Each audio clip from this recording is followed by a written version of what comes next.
Amanheceu, peguei o caderno, fui pra minha mesa e fui estudar. Meninos e meninas, saudações. Vamos dar continuidade ao estudo da Lei 11.091. Beleza? Beleza, meu professor. Você é o cara? O cara é Roberto Carlos. Esse cara sou eu.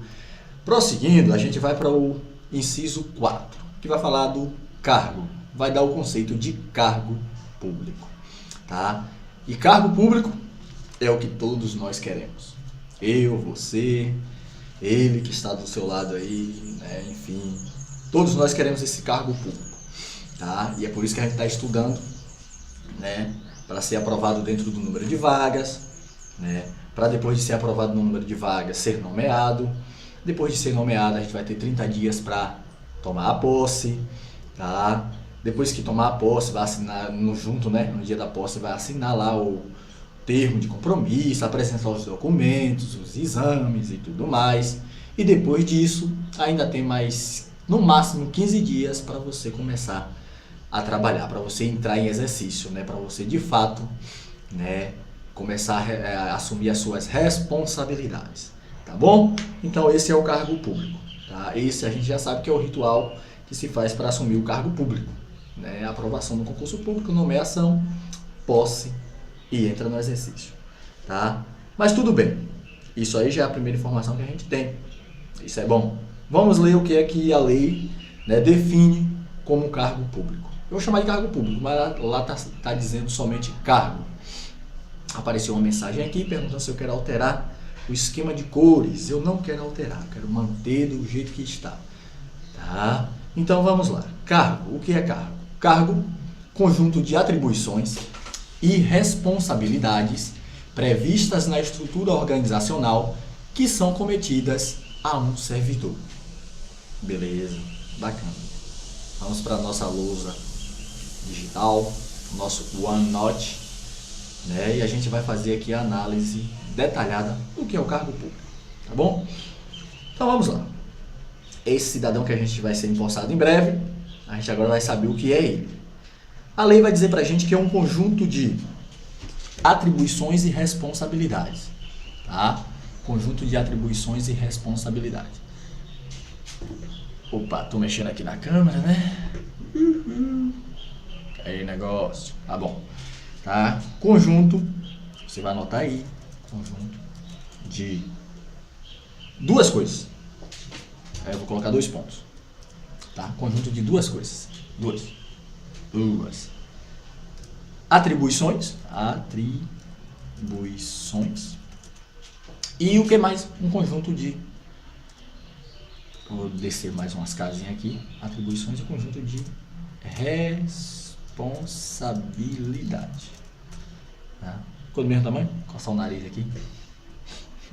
O aluno fica olhando assim, esse professor é meio bizonho, não é bizonho não, filho. É vida. Isso aqui não é nada artificial não, é natural, do jeito que está acontecendo. Então vamos lá. A lei vai dizer pra gente que é um conjunto de duas coisas, tá? Primeiro um conjunto de atribuições e depois um conjunto de responsabilidade, tá? E aí eu já vou logo aqui pra gente entender o que seria esse conjunto de atribuições, tá? Esse conjunto de atribuições, vou botar arrumadinho aqui para ficar bem desenhado aí no seu cérebro, tá? Ficar bonitinho. Olha, professor organizado, né? É um conjunto de atribuições. E o que seria atribuição? Atribuição é o servidor, que você, enquanto servidor, depois de passar, né, ser empossado lá e entrar em exercício, o que o servidor deve, né, deve fazer, né, quando, né, assumir, vou colocar o resto aqui, quando assumir o cargo, tá? É uma previsão legal, né, do que o servidor deve fazer quando ele assumir o cargo, tá bom? O serviço que você, que em breve será servidor, né, deve prestar para a comunidade, né, para os usuários do serviço público.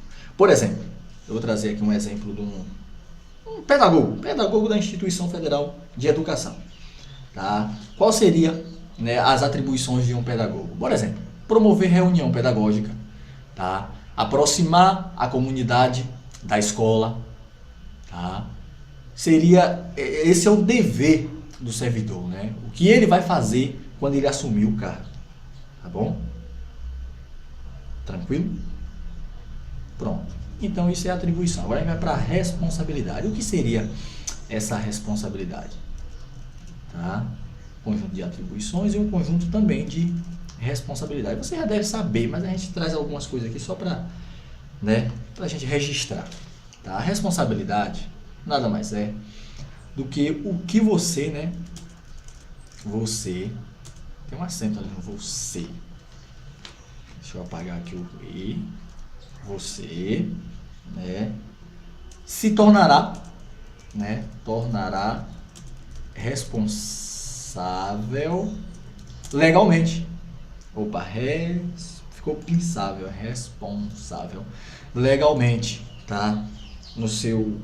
Pelo serviço que presta, tá? Você se tornará responsável legalmente pelo serviço que você vai prestar, tá? Responsável pela manutenção, pela conservação, tá, do patrimônio do seu setor, tá?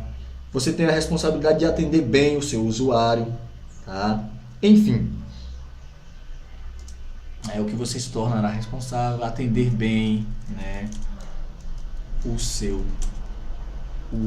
usuário, tá? E essa responsabilidade, você lembra que a Lei 8.112, ela trata lá, se você por acaso cometer improbidade administrativa, você na verdade está tornando-se irresponsável. E se você comete improbidade administrativa, tornando-se irresponsável com as suas atribuições, você vai responder o quê? Um processo administrativo disciplinar. E isso pode resultar na sua demissão, tá? Então essa responsabilidade, a partir do momento que você assume o cargo público, que é composto por um conjunto de atribuições, tá? E responsabilidade, que é cometida a um servidor, tá? Tá previsto primeiro isso na estrutura organizacional, tá? Isso já está previamente definido, registrado em algum lugar da instituição, tá? E quando você é empossado no cargo público, automaticamente você passa agora a ter essas atribuições e essas responsabilidades. E se você foge à responsabilidade, você pode ser penalizado, tá bom? Tranquilo? Então, é um conjunto de atribuições, um conjunto de responsabilidade previstas na estrutura da organização. Eu vou subir um pouquinho aqui, porque eu ainda quero colocar aqui embaixo. Tá? Ou eu coloco aqui na frente? Não, aqui embaixo mesmo. Previstas na estrutura organizacional, tá? Ou seja, previsto na estrutura da organização, previsto em algum lugar por escrito da organização, tá? Que será cometida, né? Que será cometida. Você sabe o que é cometido, né? Que será cometido, que será confiado, que será, né, atribuído, né, a um servidor. Ou seja, a pessoa que passar no concurso público, a pessoa que for nomeada, a pessoa que tomar posse, a pessoa que assinar o termo de compromisso, fazer o juramento, né, e entrar em exercício, tá? Então, um conjunto de atribuições e responsabilidades, tá, prevista na estrutura da organização, tem um trem aqui, organizacional, tá, que deve ser cometida ao servidor, tá, que deve ser atribuída, que deve ser confiada ao servidor. Beleza? Tranquilo? Já que eu falei em usuários, eu vou pular logo, tá, para usuários. Eu já vou falar agora do conceito de usuários, tá bom? Porque o próximo seria o conceito de nível de capacitação, mas deixa ele para depois, porque eu já toquei em usuários. Não tem problema a gente mudar a ordem aqui não, tá? Isso daí eu estou trazendo para aproximar ainda mais, tá, o nosso entendimento. Se a gente falou do cargo, falou que é o indivíduo lá que vai a responsabilidade, a atribuição de atender o usuário. E quem é esse usuário? Vamos ver qual é o conceito de usuário. O que é que a lei diz que é o que caracteriza como usuário, tá? Então vamos lá. Usuários, não é usuários de drogas, tá? Não é esse usuário aqui não. Usuário, a lei vai dizer que são pessoas ou coletividades, tá, internas ou externas à instituição federal de ensino. Veja que está craseado, tá? Externa à instituição federal de ensino, que usufruem, tá, direta ou indiretamente dos serviços por ela prestados. E quem é que presta o serviço, né, pela instituição federal de ensino? É o servidor, aquele sujeito que foi empossado lá no cargo público, tá bom? Então vamos lá, ESC, voltamos para o nosso quadro virtual, que a gente vai agora entender, né? A gente vai interpretar, a gente vai fazer um esquema para a gente entender o que a lei caracteriza, né, como usuários, tá? Beleza? Beleza. Então vamos lá, usuários. Sujeitos são considerados como usuários do serviço público. Então a lei vai trazer 3 sujeitos, tá? 3. 3 sujeitos que são, tá, considerados como usuários do serviço que a instituição presta, tá? O serviço que a Instituição Federal de Educação presta. Então, a primeira pessoa é quem? Vou colocar de novo aqui o nosso... Primeiro ele vai chamar pessoas, vai dizer que são pessoas, lembra? Pessoas, ponto e vírgula. Depois, ele vai dizer que coletividades, coletividade. Aí eu vou colocar aqui coletividade interna, isso é o que a lei está dizendo. E depois ele vai dizer também a coletividade externa. Tá bom? Tá bom. Então, que são os usuários do serviço público, o que são os usuários da Instituição Federal de Ensino, a lei vai caracterizar, vai conceituar, né, como 3 sujeitos, tá? E vai dizer que são as pessoas, as coletividades interna e a coletividade externa. Beleza? Beleza. Então, o que seria, né, as pessoas? As pessoas a gente sabe, né? As pessoas a gente sabe, são pessoas de modo geral. Opa, eu bati o pé no meu tripé aqui no negócio. Desculpa aí, viu? Balançou a sua mente assim, tá? Então, o usuário são as pessoas, e a gente sabe quem são as pessoas são um todo, não são animais irracionais, tá? Porque são animais, né? De acordo com a ciência lá, são animais racionais, tá? As pessoas, e vai dizer que também a coletividade interna e a coletividade externa. E o que seria a coletividade interna, né? A coletividade interna a gente entende, né, como as pessoas da própria instituição, seja ela o colega servidor, seja ela o professor, por exemplo, já que é uma instituição federal de ensino, seja ela o analista, seja ela o técnico administrativo, o aluno, tá? Essa aí faz parte da coletividade interna. É interna, que está dentro da instituição. É o público dentro da instituição. E também o público, né, a coletividade externa. E quem seria essa coletividade externa? Se é uma instituição federal de ensino, a gente pode traduzir como os pais dos alunos, tá? Os pais dos alunos. A gente pode traduzir, né, a gente pode dar como exemplo de coletividade externa, tá? As pessoas que vão lá, né, fazer um processo seletivo, consultar, né, quando está acontecendo os processos seletivos, tá? Um curso de extensão, tá? Essa é a coletividade externa, ou seja, externa à instituição, que está fora, tá, da instituição. Ou era para eu ter colocado abreviado, Instituição Federal de Ensino, para não perder tempo aqui, né? Tá? Então, a interna é quem tá, a gente já sabe, né, quem está dentro, né, da Instituição Federal de Ensino. Já a coletividade externa, os pais dos alunos, ou seja, a comunidade que está fora da Instituição Federal de Ensino. Tranquilo? Tranquilo, tá? Pronto, já que a gente conceituou isso daí, tá? Que fazem o quê? Tá?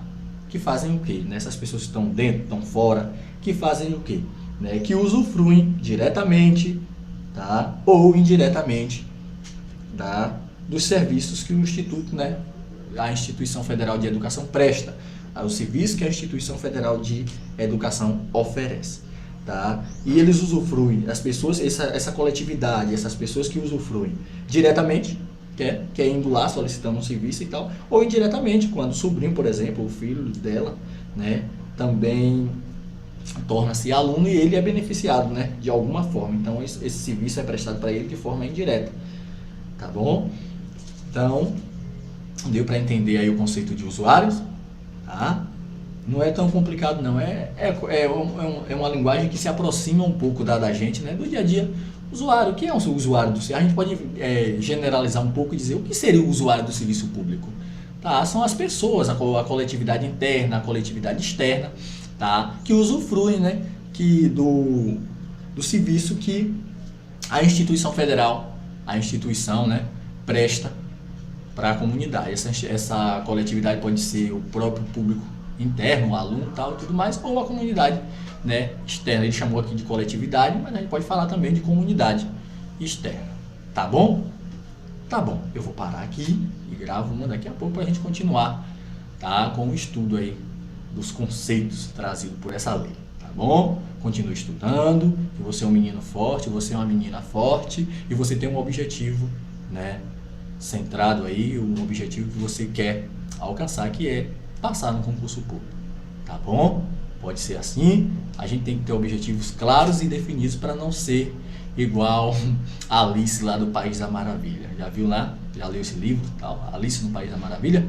Alice, vou só abrir um parênteses aqui, Alice está perdida no caminho, né?